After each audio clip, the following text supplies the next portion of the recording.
She was lonely, tired, and invisible. One night, a young stranger made her feel alive again. But that one night turned into her biggest nightmare. My name is Stella.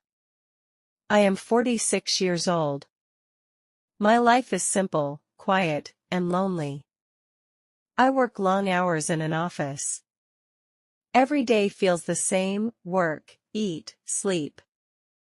Until one night, one small decision changed my life forever. My name is Stella. I am 46 years old. My life is simple and quiet. I have a job in an office. I often work long hours. Because of all the work, I am always tired. I feel like a machine that only works, eats, and sleeps. I feel very lonely. One day, I left the office very late. It was midnight. Usually, I go straight home, but that night, I stopped walking. I looked at a building nearby. It was a bar. I said to myself, Stella, you need to relax. I decided to go inside. I walked to the bar counter. I asked for a drink. I found a small table in the corner. I sat down alone with my drink. I watched the people dance. I watched the couples talk closely. Then a young man walked over to my table. He asked if he could sit down. I said yes. He told me his name was Pete, and he was 23 years old. I felt a big difference in our ages, but I did not say anything. He was young and handsome. Pete was not nervous to talk to me. He looked at me and said, "You look very beautiful tonight."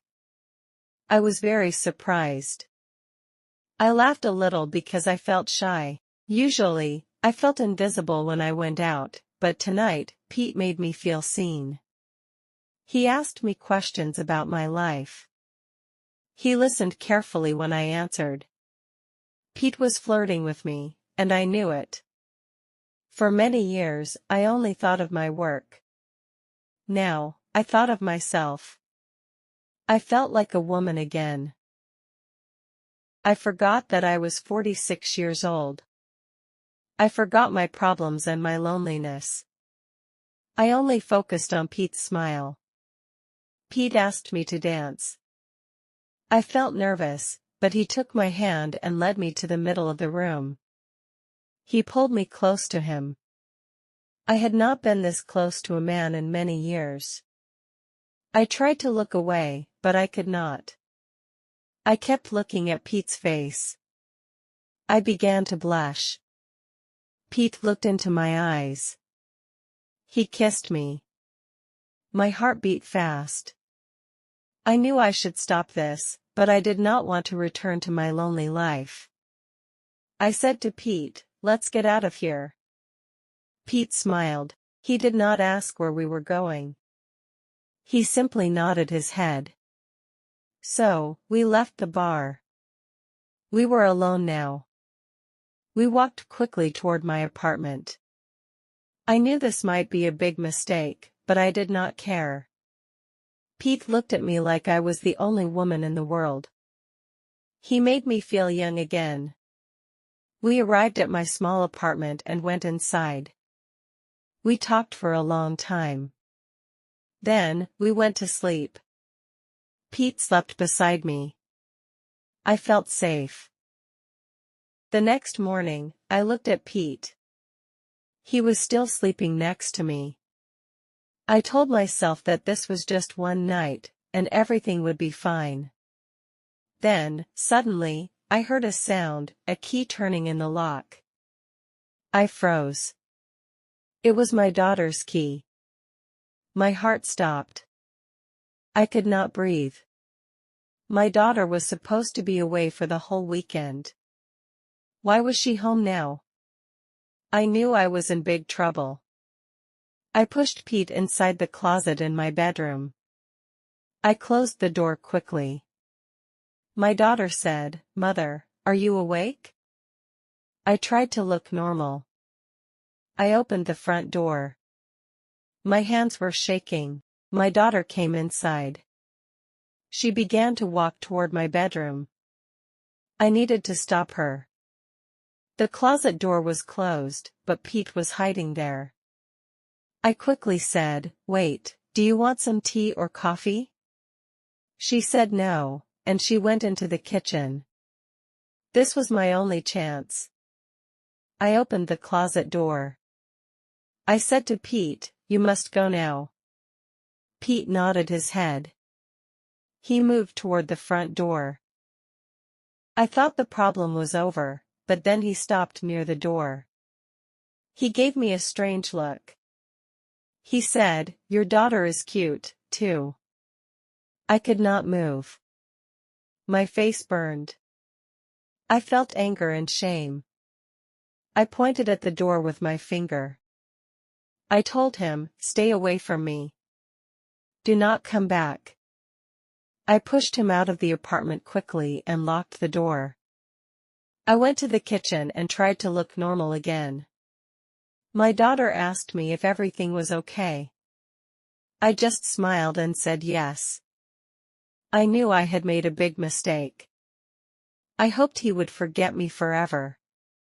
The next day, my doorbell rang. I opened the door.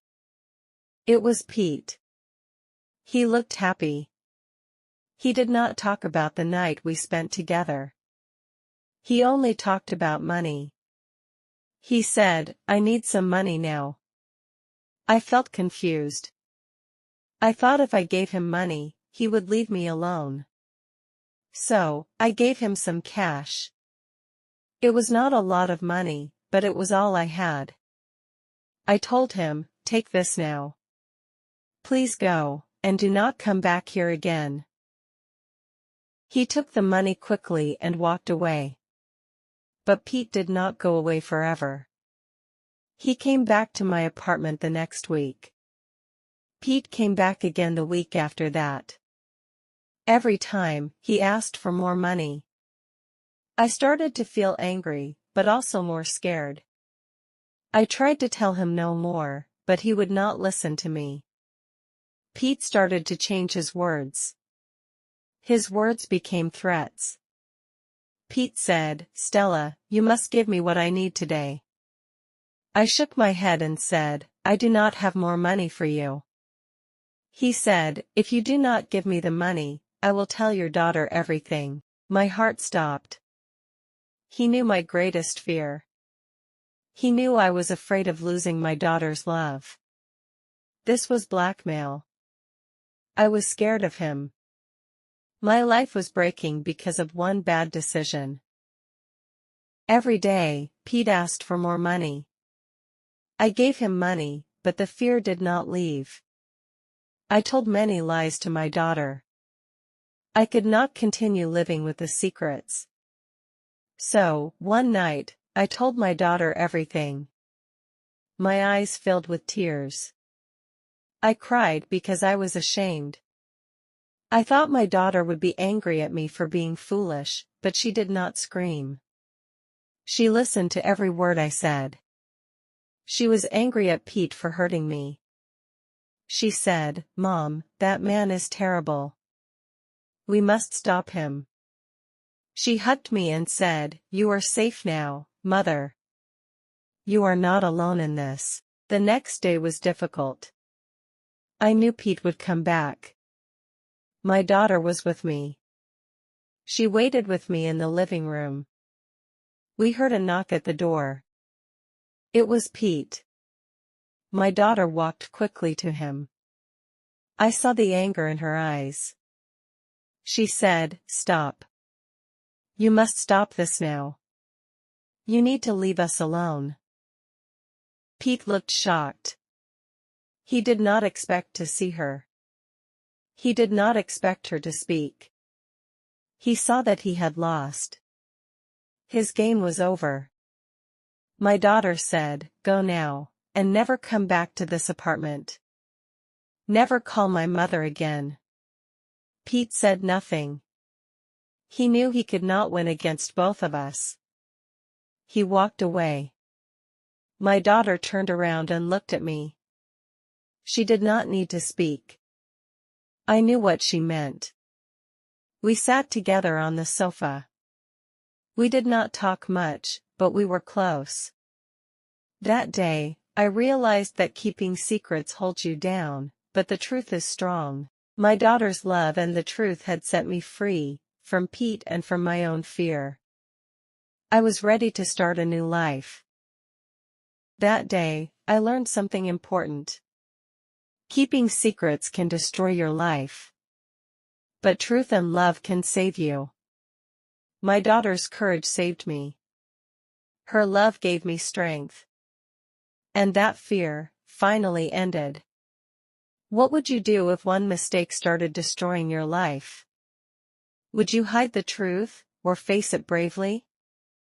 Comment your thoughts below. If you liked this story, please like, comment, share, and subscribe.